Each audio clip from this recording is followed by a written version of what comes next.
a brand new Netflix movie starring Chris Hemsworth and Miles Teller. Let's talk about it. Spiderhead. I'm going to explain the story of this. It's actually kind of crazy. I do think this is a book. There is a company, right? It's basically a prison on an island, and the owner is Chris Hemsworth's character. And there's a bunch of inmates in there, and he's basically doing experiments on them. And they're all like based on emotions. So they like put him in a room, and he'll sit behind glass with his like little helper and just up different like drugs and see what the effects are. And there's like a few different ones. There's one that like makes you laugh and you can't stop laughing. There's ones for lust. There's ones for like phobia. You get it. And now you got your movie. And I gotta be fair, I would say the majority of this story, I actually really liked it. It did feel unique. Again, I'm pretty certain it is based on a book. Obviously, I haven't read it. Chris Hemsworth, as always, is amazing. He is like, again, the leader of this like pharmaceutical company that is looking after this like prison on the island. However, the main character in here is played by Miles Teller, and he's on the island as an inmate.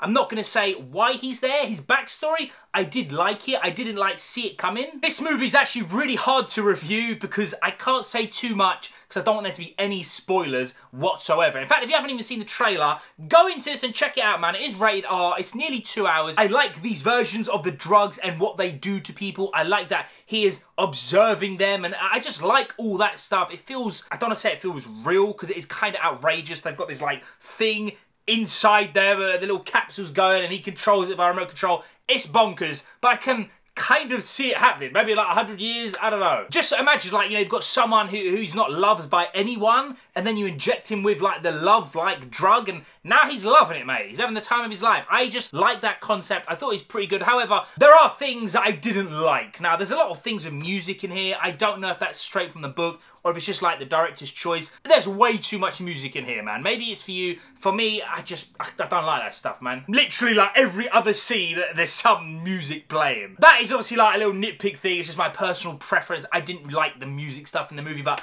the main thing for me, by the end, there's like so many things, so many questions I have that I want answering. And this is obviously my opinion, but I do think movies have this issue where you put a book and turn it into a movie, like, especially if the movie's only 2 hours. I think this is just under, I think it's like an hour and 45 minutes, hour and 50 minutes, something like that. Just using, for example, like Lord of the Rings is so huge, and that's why the movie is so long. I don't know, like, the depth of the book that this is based on, but I do think, and this is crazy to say, I think this would have worked a little bit better if it was actually a TV show on Netflix. However, for a movie that you can just sit back, relax to, or get your brain ticking, man, you start thinking like, you know, what's going on? It done the job. Chris Hemsworth, he could be an actual garbage, and I'm gonna like him. Miles Teller, definitely the standout. He was really good. I liked his backstory. Some of the other like prison inmates, really funny, man. Even though they're not on screen too long, you get like their personality stuff. They're like sprinkled throughout the movie. It's quite nice. I also did like that there's no wasting time. You go straight to there and the movie just starts overall. And again, I do think this would have been better as a show. It definitely wasn't bad. And I'm gonna give Spiderhead 6 nerds out of 10. I was thinking for so long, man, like I want to give this a 7 or a 6.5. I just couldn't do it, man. I just can't do it. I gotta be real. There's so many questions that I wanted answering, and I just wanted to see more. More experiments, more things going on. Again, weird as it is, I love movies. I kind of wish this was a show. Ladies and gentlemen, thank you so much for watching. If you have seen it, let me know down below. It is on Netflix right now. You can go and check it out. Thank you so much for watching. Peace.